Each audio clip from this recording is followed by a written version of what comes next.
झारखंड में हेमंत सोरेन सरकार का गठन हो चुका है। अब कल यानी 12 दिसंबर को हेमंत सरकार विधानसभा में फ्लोर टेस्ट के लिए उतरने वाली है।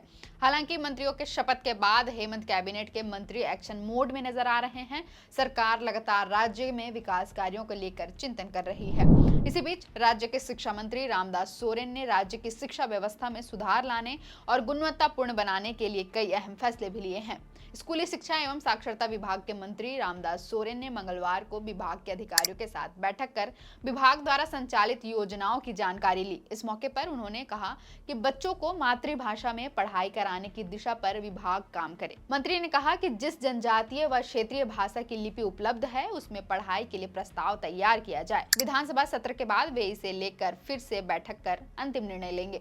मंत्री ने बैठक में शिक्षकों की नियुक्ति पर जोर देते हुए कहा कि शिक्षकों की नियुक्ति में जो भी विधिक अड़चने हैं उन्हें दूर करते हुए शीघ्र रिक्त पदों पर नियुक्ति करें। उन्होंने यह भी कहा कि हेमंत सोरेन की पिछली सरकार ने जो भी निर्णय लिए थे तथा जो घोषणाएं की थी उसका अनुपालन शीघ्र हो।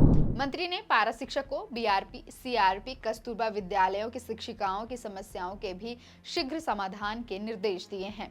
मंत्री ने स्कूली छात्रों के लिए भी आदेश देते हुए पदाधिकारियों से कहा कि पोशाक, किट, साइकिल आदि शीघ्र उपलब्ध कराए जाए। इससे पहले अधिकारियों ने मंत्री से पावर प्रेजेंटेशन के माध्यम से शिक्षा विभाग तथा झारखंड शिक्षा परियोजना परिषद द्वारा संचालित योजनाओं तथा उनकी प्रगति की जानकारी दी। मंत्री रामदास सोरेन ने कहा कि स्कूल में शिक्षक रहेंगे तभी बच्चों को गुणवत्तापूर्ण शिक्षा मिल सकेगी।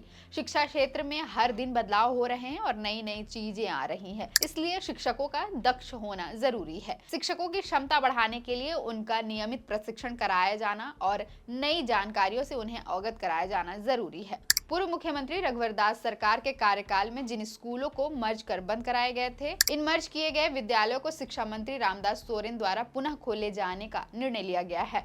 उन्होंने कहा कि बंद विद्यालय खुलने से बच्चों को उनके आवास के निकट ही पठन पाठन की सुविधा मिलेगी एवं 100% बच्चे विद्यालय से जुड़ सकेंगे। क्षेत्रीय भाषा अथवा अपनी मातृभाषा में पढ़ाई की व्यवस्था सुनिश्चित किए जाने की पहल से आरटीआई 2009 का अनुपालन करने की दिशा में ठोस कदम साबित होगा। इसके साथ ही झारखंड राज्य उर्दू शिक्षक संघ शिक्षा मंत्री से अपेक्षा रखती है कि जल्द ही वे शिक्षा एवं शिक्षक हित में ठोस कदम उठाएंगे। फिलहाल इतना ही। मेरा नाम है अवंतिका और आप देख रहे थे द फोर्स।